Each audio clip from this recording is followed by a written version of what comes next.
My name is Paul Shelley, and you're watching Galactic Historian, a show where I take a look at the lore and history of sci-fi universes. Today we'll be discussing the story of Ruben Pardue and his amazing accomplishments, which are still shaking up the Star Citizen-verse to the modern era. First, we need to know who is Mr. Pardue. He was likely born in the early 24th century, but not much is known about his early days. What we do know is that he lived in an exciting time for humanity. He was part of the first generations of humans to be raised as interstellar citizens, with the first jump point being discovered in 2771, which led to a massive expansion of humanity across the galaxy, with 10 star systems being discovered by the time Ruben graduated from university, where he was likely one of the first people to go to college on a planet in another solar system, graduating from Reily University. As such, Pardue had published his graduate dissertation exploring the future applications of geohacking technology.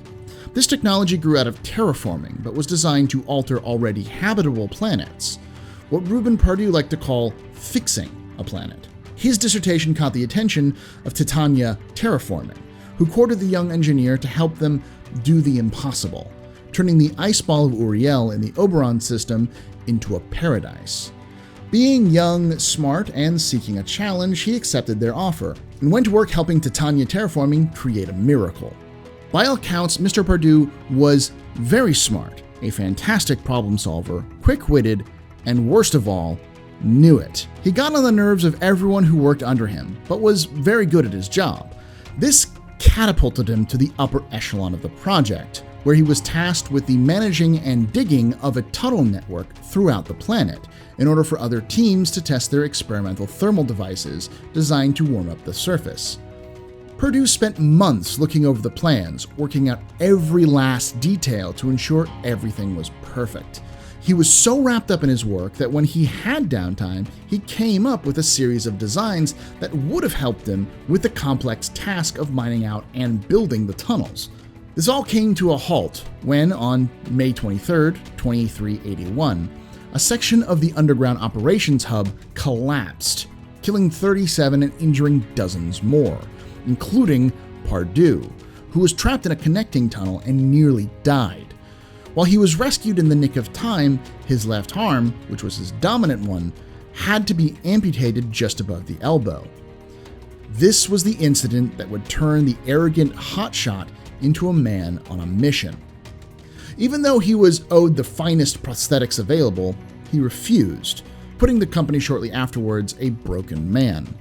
He felt personally responsible for the deaths of the 37, and the missing arm would be his penance for his own hubris. While he was never deemed responsible, his reputation had taken a major blow. So when a friend from his college days, Pippa Grossard, reached out with a job offer, he had to accept. It was there where this man seeking redemption would change the face of mining and the verse forever. Pippa was the CEO of Mars-based Greycat Industrial and had inherited the moderate industrial manufacturer from her father, Otis. With the UNE being established around the same time as her ascension, she took the opportunity to open a branch of Greycat in the newly terraformed planet of Angeli in the Croshaw system, being one of the first interstellar companies, alongside RSI and Argo. Ostensibly, this was to open up a new market, but Pippa saw this as a way to get away from the micromanaging of the board of directors and her father, who had remained the chairman. When Pippa had heard her old friend had lost his job, she reached out for him to help staff this new office and help expand their product line. There, Pardue surprised Pippa, approaching her almost immediately with a design for a mining armor, utilizing new alloys and safety features.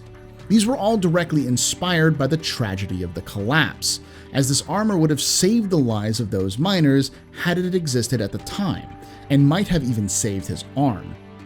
This armor was named Uriel, after the fleshy or hairy covering some seeds have that protect the interior from harm, often becoming damaged in order to save the seeds inside.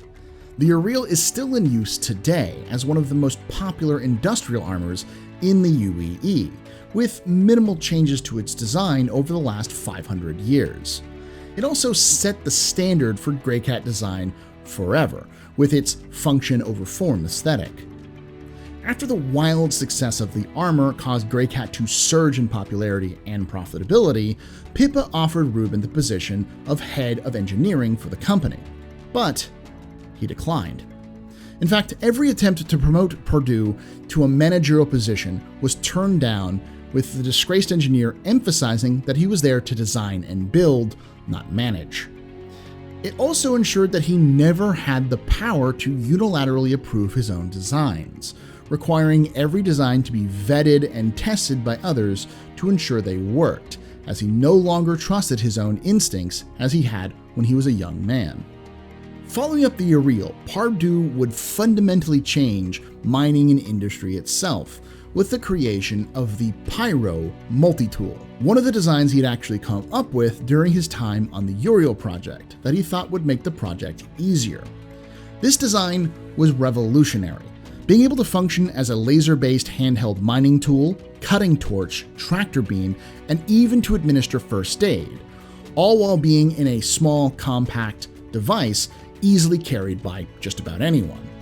While the Uriel was an instant hit, Greycat literally couldn't keep up with the orders for the Pyro. This caused its own problems, because as Pippa worked to speed up production, the slowdown allowed competitors to come up with their own versions, which were all counterfeits or cheap knockoffs, issues that plagued Greycat for centuries to come. Eventually, Pardue would pass on in 2458, but his legacy would continue, as much of his work remained with the company, mostly untested, as Greycat didn't have the manufacturing capabilities to make all of his ideas. However, these plans would resurface in the 27th century, when then CEO of Greycat, Marcel Brossard, the grandson of Pippa, attempted to save the company.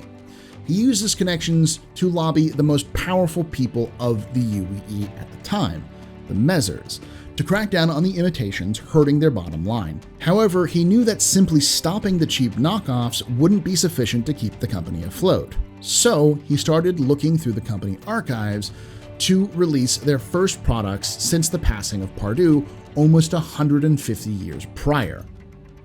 There, he found the horde of unused concepts created by Reuben Pardue, and after running them by his engineering team, he pushed these into production.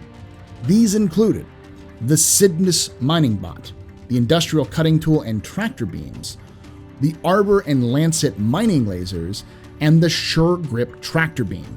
All of these went under review and modifications to be updated for the almost 200 years of technological improvements that had occurred since their initial design, and all found modest success.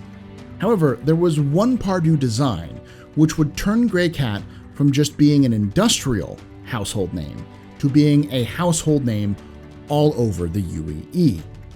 The Personal Transport Vehicle, or PTV, known as the Greycat Buggy today.